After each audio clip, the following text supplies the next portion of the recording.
بسم اللہ الرحمن الرحیم۔ السلام علیکم پیارے دوستو، مفتی سلمان اجہری صاحب کے چاہنے والوں کے لیے اور ماننے والوں کے لیے اور تمام مسلمانوں کے لیے اجمیر شریف درگاہ سے ایک بہت بڑا پیغام آیا ہے۔ جی ہاں دوستو، ہندوستان کی سب سے بڑی درگاہ اجمیر شریف درگاہ ہے اور اس درگاہ سے ایک بہت بڑا پیغام جاری کیا گیا ہے۔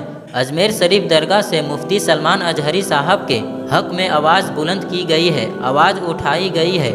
اجمیر شریف درگاہ کے جو خدام آستانہ کمیٹی ہے، انہوں نے مفتی سلمان اجہری صاحب کے بارے میں کیا کہا ہے اور آپ سے کیا گزارش کی ہے، انہوں نے ہندوستان کے تمام مسلمانوں سے کیا اپیل کی ہے، آپ اس ویڈیو میں دیکھ لیجیے۔ رحمۃ اللہ علیہ اجمیر شریف سے ایک پیغام دینا چاہتے ہیں مسلمانوں کو کہ سنویدھان کے دائرے میں رہ کے اپنی آواز بلند کرنا سیکھیں، اور جو بھی کبھی بھی دین و ملت کے معاملات ہوئے ہیں، چاہے وہ ناموس رسول کا معاملہ ہو صلی اللہ علیہ وآلہ وسلم یا اہل بیت اطہار کا، بارگاہ حضور غریب نواز سے ہمیشہ آواز اٹھی ہے۔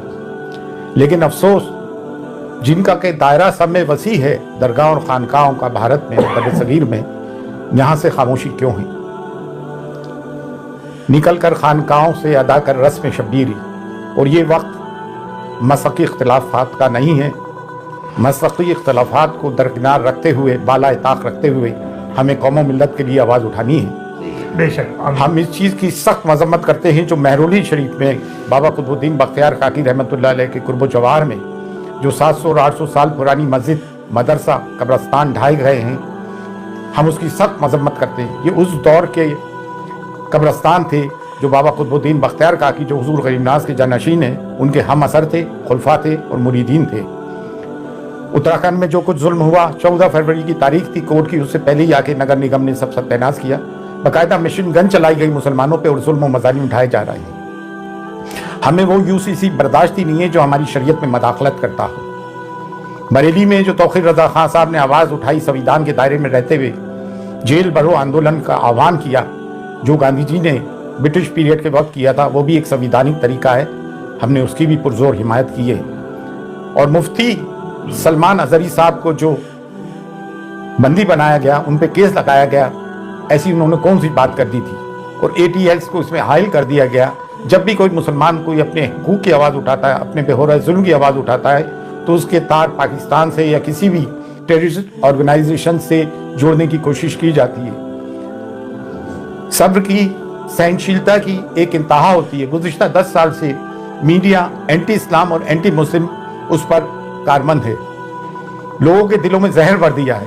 میڈائیول پیریڈ میں تاریخ میں کیا ہوا، ہسٹری میں کیا ہوا، اتہاس میں کیا ہوا، اس کے ذمہ دار ہم قطعی طور سے نہیں ہیں۔ پارٹیشن کے ہم ذمہ دار نہیں، پھر ہمارے پر یہ مظالم اور ظلم کیوں اٹھائے جا رہا ہے؟ ہندوستان میں ڈائیورسٹی ہے، تمام پھولوں کا ایک گلدستہ ہے، صرف ایک گیندے کا پھول ہی کیوں؟ اس میں چمیلی بھی ہے، چمپا بھی ہے، موگرا بھی ہے، گلاب بھی ہے، سب کو لے کے بھارت بنا ہے ہمارا۔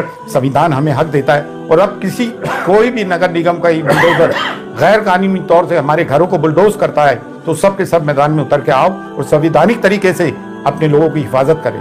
یہ بلڈوزر کی راجنیتی انہوں نے اسرائیل سے سیکھی ہے۔ پھر نیالیہ کس کام کے؟ عدالتیں، کورٹ کس کام کی؟ اگر تمام کام نگر نگم اور پولیس کر لے گی تو پھر عدالت کس کام کی؟ عدالتوں سے جو فیصلے آ رہے ہیں قانون کی روح سے نہیں آ رہے ہیں بلکہ آستھا کی روح سے آ رہے ہیں۔ تو اب مسلمان جائے تو کہاں جائیں؟ اب درگاہ اور خانقاہ ہیں، جن کا کہ سب میں بڑا گہوارہ ہے، جس کی بھارت میں سب میں زیادہ فالوئنگ ہے، آپ لوگ آواز کیوں نہیں اٹھاتے ہو بھائی؟ بارگاہ غریب نواز جو کلیدی درگاہ ہے، جب یہاں سے آواز اٹھ رہی ہے تو آپ لوگ بھی آئیں اور کھل کر اپنی آواز اٹھائیں۔ یہ نہ سوچے کہ میں خاموش رہوں گا تو بچ جاؤں گا، نہیں، یہ ہم پہ یلغار کر دیا گیا ہے، اور سنویدھان ہمیں حقوق دیتا ہے کہ ہم اپنی بات کو سنویدھان کے دائرے میں رہتے ہوئے ڈیموکریٹک طریقے سے آواز اٹھائے۔ آج حضور غریب نواز کی درگاہ تک بھی بات پہنچ گئی ہے، حضور غریب نواز کی شان میں گستاخیاں ہو رہی ہیں، ہمارے نبی کریم صلی اللہ علیہ وآلہ وسلم کی شان میں گستاخیاں ہو رہی ہیں۔ کب تک مسلمان برداشت کرے گا؟ اور اگر مسلمانوں کی عبادت گاہوں پہ بلڈوزر چلنے کے بعد بھی مسلمان چپ ہے تو اس سے بڑھ کے مرداری کیا ہوگی؟ لیکن الحمدللہ اب مسلمان جاگ گیا ہے، ہم سب جاگ گئے ہیں۔ بارگاہ حضور غریب نواز سے بھی صدا بلند ہوتی آئی ہے، اور اب پرزور بلند ہو رہی ہے کہ اٹھو اور اٹھ کے ظلم کے خلاف آواز اٹھاؤ۔